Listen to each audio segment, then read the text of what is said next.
I'm just a guy who loves Disney and has way too much time on his hands. If anybody from Disney is watching, please don't sue me. I'm here to rate, review, and describe all of your favorite things from the magical world of Disney. I'm File91e and welcome to my Disney News and Reviews. Hello everyone and welcome to this week's Disney News and Reviews. I'm File91e. And not too much been going on with me this week. It was a big weekend last weekend with the 4th of July and doing all this filming and stuff, so I didn't really do too much this week. It was just a even keel week. The Where in the Land from last week was Snow White's Scary Adventures. I think I stumped some of you, but some of you got it. I think you could hear the stuff in there. So Snow White's Scary Adventures. I have also, I'm working on the stuff for August. I think it'll be fun, the kind of battle arena sort of thing. It's the only thing I can think of thinking, or it's only name for that I can come up with is that one. If you have any better ideas, August something, August versus, I don't know. But that's pretty much the only name I can come up with it. But I'm going to be talking about Disneyland rides versus Walt Disney World rides, which one's better, like that sort of thing. So, because there's a lot of duplicates, and so I want to give you my opinion on which one is better, and it should be fun. I hope you guys will enjoy it. I know I had a good time putting it together, so fun times.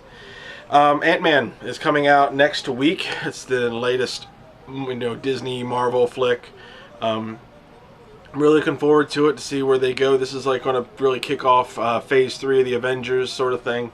So go, if you're a big fan of the Marvel movies and Avengers, check it out. I hear it's okay, or better than okay. Not the best Marvel movie ever made, but definitely one worth seeing in the theaters. And I hear it's like really packed with action, which I'm really looking forward to. So yeah, that should be out in theaters next week everywhere. I think it's 3D as well, so that should be fun. So yeah, that's what's been going on with me this week. Let's get right to the news.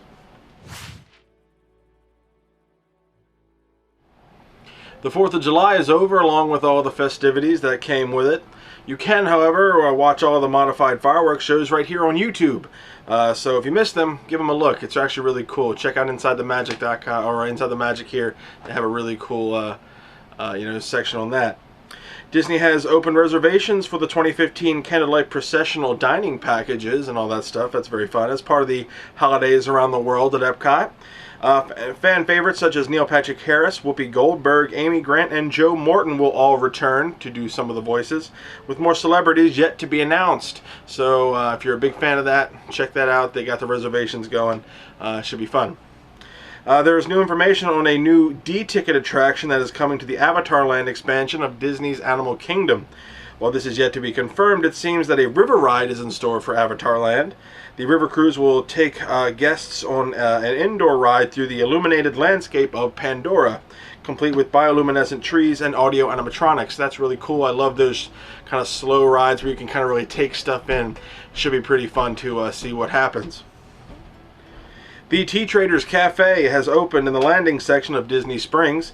Presented by Joffrey's, the Tea Traders Cafe offers a wide variety of specialty teas from around the world, as available as a hot drink, blended, iced, served with a spirit, bagged to take home, or even baked into a shortbread or a cake. That's pretty interesting. Pricing ranges from $3.99 for an iced tea up to $8.49 for a spirited beverage, such as the hot tea toddy. I've never heard of that, but they have a thing called a hot tea toddy, which is interesting. They also serve some baked goods as well. So if you're down in Disney and like tea, I think that's the place to go there at Disney Springs. The Princess and the Frog meet and greet location at the Magic Kingdom has moved from the Glade to Heritage House in Liberty Square. Guests can continue to meet both Princess Tiana and Prince Naveen at the indoor location. Heritage House was previously home to a gift shop, and then later as a My Magic Plus service counter. So keep that in mind when you're going down. And finally, in the Walt Disney World news, I have some Disneyland news. The Walt Disney World Railroad at the Magic Kingdom will be closing for a refurbishment later this year. The closure is scheduled to begin on October 12th through to November 20th, reopening to guests on November 21st. So they're going to redo everything and keep those steam locomotives up to date. So that's really cool. And I have some Disneyland news here. I tried to find some Disneyland news. It's been kind of slow on that. They've been dealing with the whole 60th anniversary thing. But here. Peter Pan's flight at the Disneyland park has reopened after a brief refurbishment. Several upgrades have happened to both the queue and the ride. In the queue, new upgrades and had the same effects as the one in Walt Disney World. So that's pretty cool. You can now peer into the Darling's window and see Tinkerbell fly around and all that. So that's really cool. They really updated it to make it kind of more like the Winnie the Pooh attraction, where they, you are invested in the story from the get-go. You're not just standing in a line, which is really good. In the ride, brighter colors and new digital projection effects can be seen at different parts of the ride. So all in all, it's very cool. Particularly one is when you're flying over London. You can actually see on the Tower of Big Ben when they land on the hand of the clock. You can actually see them land there. So that's really cool. And then finally, Tomorrowland is actually still going through a major refurbishment. It's with the Autopia, Interventions, and Starcade closed. It'll be interesting to see what will be replacing all these attractions. I have no idea what's going on with that, so when I find out, you'll find out. But yeah, that's the news for this week. Let's get right to the reviews.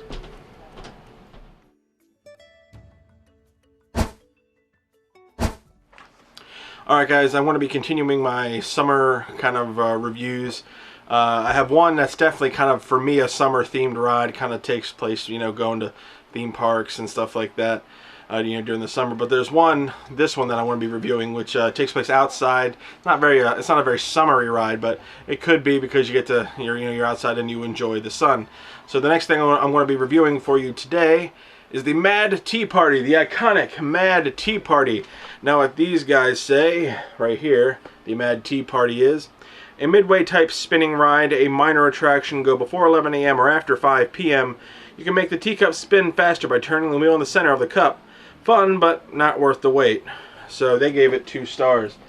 Now this is located in Fantasyland in Disneyland. This opened on July 17th, 1955. This was an opening day attraction for Disneyland. And this is basically what exactly it said it is. It's a spinning teacup ride. If you've ever been to any of the amusement parks around the world, they should have a spinning teacup ride. There really isn't too much of a difference here, although Disney did decorate it very well. There's a little bit of history. This is an opening day attraction, and actually it was originally supposed to be a lot more crazy. It was actually going to be the Mad Hatter's table in the middle of everything, and you're going to be just going around, not really understanding, what was happening. You were supposed to be going around the different, places at the table. So that would have been interesting. And actually, when it opened, it was a lot less crazy. The painting, the bottom, the floor was just a kind of a flat color. It wasn't, as crazy and psychedelic as it is right now. They have these swirls kind of built in, which makes it look very nice. This is an iconic attraction because it looks nice. It was, it was an opening day attraction, and it's in all of a shot of the teacup spinning is in all of the vacation planning DVDs. So it does look nice. It does have a lot of history, but as far as the ride goes, well, there's a little bit left to be desired, but that's just me. But I'll get to that later. There's actually one in virtually every Magic Kingdom park in the world. So Disneyland Paris, Tokyo Disneyland, they all have a version of this. It's kind of a iconic thing to have. Even though it's just it's an average midway type ride, but it's kind of an iconic thing to have. And actually in 1982, this ride moved from its original location, which was right behind the Sleeping Beauty Castle. They moved it over closer to the Matterhorn in Fantasyland, deeper into Fantasyland, because they had that the Alice in Wonderland Dark ride there. They put it right next to that to kind of give it a kind of a nice ebb and flow. That's the Alice in Wonderland section. And another thing I found out in 2004, this thing, the attraction was actually modified to spin a little slower, or they made it not as easier to spin because one guy actually spun out of his his car and landed in the actual floor below, causing a massive shutdown to this. So they had to, you know, modify because everybody was getting a little too crazy with the spinning. Now, I didn't take any video while I was on the ride. It's a spinning teacup ride. That's all it is. It's nice to have the history, you know, behind it. To me, you know, it is an iconic sort of thing. So I can't, you know, hate on it too much. But when you boil it down, what's left is just a spinning teacup ride. You can find it at any major amusement park around the world. While this was an opening day attraction, I'll give it that, but it's still just a spinning teacup ride. You get on it, you spin for about 1.5 minutes, and you can spin your car faster by spinning the little pedestal in the middle. Most of the other attractions, this is like one of 3 that doesn't have a thing in the middle that you spin around. Like the one in Disneyland, or I'm sorry, Disney World, the Magic Kingdom in Disney World, you spin around a teapot, you know, that's interesting. It's a little bigger.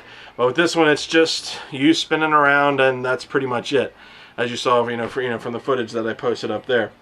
But that's pretty much it. So there's nothing really, you know, hardcore about this. And it's just, you know, if you want to get on it because it's iconic, it's definitely one of those things you can get on, you know, because there is, you know, some history there. But for the majority of it, it is what it is. Now, let's get to the Nate rating. Let's rate this thing. Nate rated it 2.2. It's an iconic ride, but I don't like the spinnies. I can agree with that. A lot of people can't really handle the spinning and all that stuff, so make sure you can. This is actually one of the most highest rated in nausea as far as rides go in all the parks. You know, a lot more people throw up on this than they do in any other ride, even roller coasters. So if you can't handle spinning, then don't get on the Mad Tea Party. But if you can handle it, and the line isn't that long, which it's almost guaranteed to be long, but if the ride's not that long and you want to, you know, hop on, especially at night. It looks really nice with the, you know, the lanterns on top. It looks really cool. So you know, it's nothing too crazy. What am I going to give the Mad Tea Party in Disneyland? I'm going to give this 2 stars. They, you know, hit the nail right on the head. This is not one of those things that you should get on each and every single time you go. Go look at it. It's nice. Oh, that's really cool. If the line's not long, hop on it real quick, especially if you have the time. But if you're rushing to get to places, just notice it, take a good look, take a picture, and then move on. You know, it's not anything overtly crazy. Again, there is some history there because this is an opening day attraction and it does look nice. It's in all the vacation planning DVDs. But as far as actual going and touring, unless you have a little kid, you know, who will get a kick out of this, kids love this. But if you're an adult, chances are, unless you have some emotional tie to it, you won't be hopping on this ride. You know, you'll be going to Space Mountain, woo, or you know, Big Thunder Mountain, or the Matterhorn bobsled. So I've said my piece about it. That's the Mad Tea Party. I'm giving it 2 stars. Give it a look. And now, a random Disney fact with File91e. One of the most expensive souvenirs at the Main Street Magic Shop in Disneyland was a key owned by Harry Houdini, which is worth $875. And that was a random Disney fact with File91e. Alright guys, the next thing I want to talk to you about today is one of the most fun rides I've ever experienced, or I experienced at Disneyland at my time, and that is California Screamin. Yeah, the roller coaster, California Screamin. A lot of people love this one. Now, what these guys say California Screamin is a big, bad roller coaster. Super headliner, ride first thing in the morning or use a fast pass. We didn't have to do either. I'll tell you about that in a minute. Long and smooth, may induce motion sickness, must be 48 inches tall to ride. Switching off option provided. 4 stars. California Screamin. Fantastic roller coaster. One of the best I've been on. You know, there's a perfect amount of just nice ride. The loops, or you know, I wouldn't say loops, but the helixes and, you know, the bunny hills, and then there even is a loop. It's one of the few roller coasters with a loop. But this is located in Disney's California Adventure in Paradise Pier. and this opened on February 8th of 2001. Now, this whole thing is the roller coaster for the Paradise Pier section. Paradise Pier is supposed to mimic kind of the old school pier type of amusement parks. You know, we have one here in Ocean City, Maryland, where they do have a big old roller coaster, although we don't have a good wooden roller coaster. I think the sea would eat, the salt air would really eat that up. But that's what it's supposed to mimic, the kind of like Coney Island roller coaster sort of thing. But what's cool about this, while it mimics the look of that, this is a steel roller coaster, so it's very, very smooth. You know, so it was awesome. This ride actually takes, it's the longest, the fourth longest roller coaster in the United States. It is a good long roller coaster. You're not just, it's not just one where you're up, down, around, and then you're done. No, you're riding this for a good, I want to say 2 or 3 minutes. It might not seem that long, but when you're going that fast and you're doing all this crazy stuff, it does, you know, it is really cool. And they fit a lot of good winds and turns and around there. You go all the way down and around Paradise Pier like once or twice, and it's just a very good attraction. This actually is the only roller coaster in Disneyland, the Disneyland Resort, to feature an inversion where you do the loop. There's the Mickey ears and you loop the Mickey ears, which is really nice. And that's actually on your the second time you're on your way back out to Paradise Pier, only to have to turn around and then come all the way back, which is nice because again it gives you a long roller coaster. This is great. Our experience with this, actually, there is really isn't that much of a history. I mean, it did evolve a little bit, just in style, whatever, but it's been the same attraction. But our experience with this was, we went through Paradise Pier, you know, early on in the day, and we were actually ahead of schedule according to what the book said. So that was good. You know, we were ahead of schedule. We were, you know, doing well. I think we skipped 1 or 2 attractions that we didn't really want to see. So we're going up, and it's like, you know, let's just do California Screamin. You know, that seems fun. It's next on the list, and you know, it sounds like a good time to do it. We were preparing to get a fast pass for California Screamin. We get there, and it said 5 minutes. The wait time was 5 minutes. I looked at Nate. I said, "What did that say?" It said 5 minutes. 5 minutes? 5 minutes. Do you think we need to get a fast pass for this? We looked around. I mean, it was still going. You know, Nate, I think we could just try. You know, let's just go for it, because sometimes it can be a little deceiving. We hopped on it, and sure enough, the 5 minute wait was just walking to the actual loading area and then waiting for the car to come in, and then we just hopped right on. We literally waited, I think, 5 minutes. And when you don't have to wait for an attraction, especially a popular attraction such as this, where the waits can get astronomically high, you know, you're doing good. You're doing good for that day. So we hopped on. I fit very good. I'm a big guy, obviously. I fit really good. So did my brother.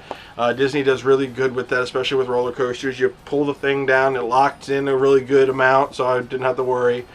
And you go down, you go up, and it shoots you out at like 60 miles an hour. You go up and you go down and around, and then you go up an even larger hill, and you go down a steeper drop, and you go around, you do the inversion, go all the way down and around Paradise Pier, I think like 1 or 2 times, and then you come back, and it's a good ride. I mean, it's fast. There's, you know, a good amount of G-forces, but not a total amount that you know, could kill you. It is a very a very fast roller coaster. It's a lot more intense than I would say Big Thunder Mountain is. It is a roller coaster, obviously. It's intense.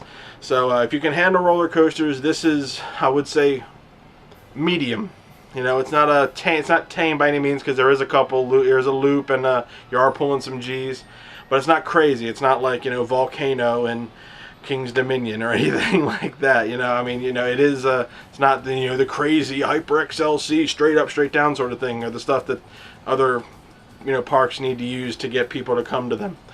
This is just a great ride. It's a fun ride. It takes showing a good you know, experience. You know, it's just, you go up and all, and it's just it's like Nathan and I actually said the same thing after the ride was over. Like, I kept waiting for it to be over, but it wasn't. It would, you know, like, we'd go into a new area, explore that area with bunny hills and helixes and stuff like that, and then we'd come out and go to a whole different area. So it's a good long roller coaster. Again, like I said, the 4th longest in the United States, and it's totally worth checking out, especially if you're a roller coaster fan. I think a lot of people like it, and it's just great. So I want to show you some video before I rate this. This is not my video. I just wanted to show it to you because it is a good long attraction. I wanted to give some some video here. So kudos to the people who took the video. I want to put it right down here, in the bottom area. So check their channel out. They have some really good footage of other things there too. So here you go. Enjoy California Screamin'.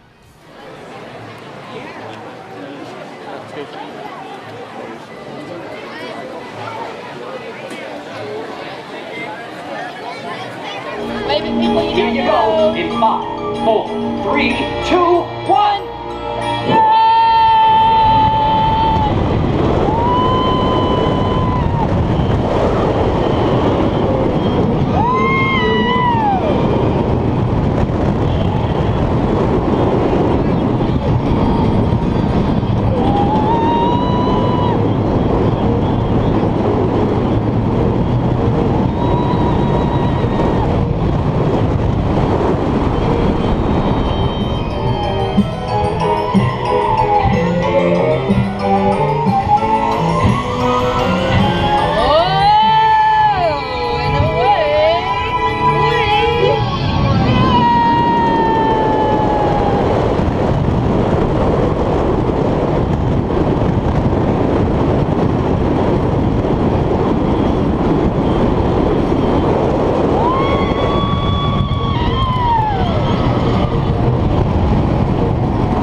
There you go, guys. California Screamin', like I said, a very long roller coaster, but one that I highly, highly enjoyed.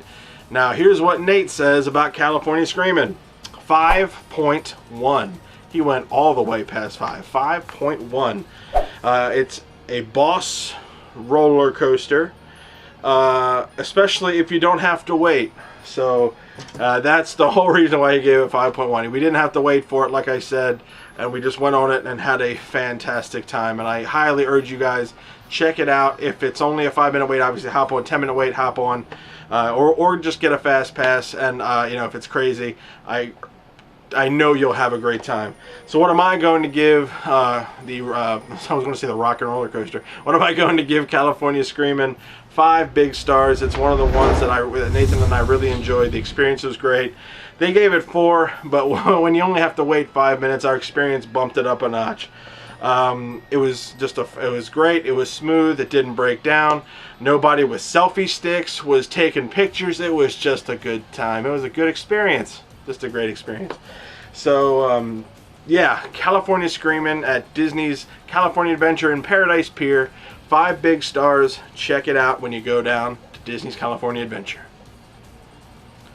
Well, I hope you guys enjoyed this week's Disney news and reviews. I had this summer is going by really great. It's going by really fast, and I want to try to get some more summer attractions too. You got Ant-Man review coming next week. I want to go see Ant-Man and give you my opinion on that.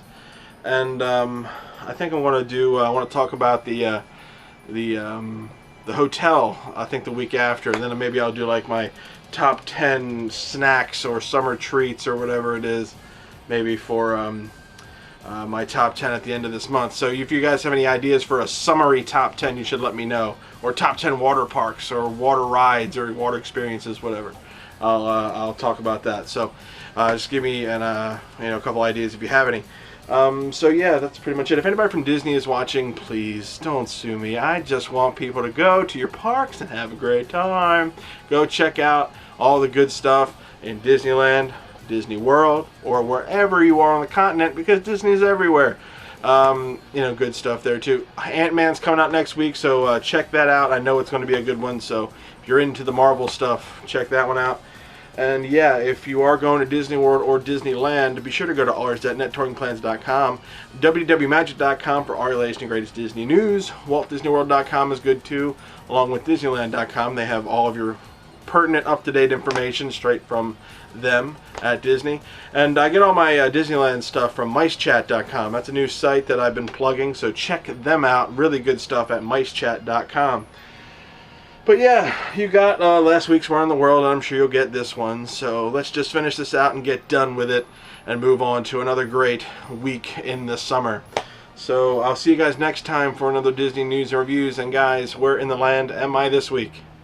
Bye now.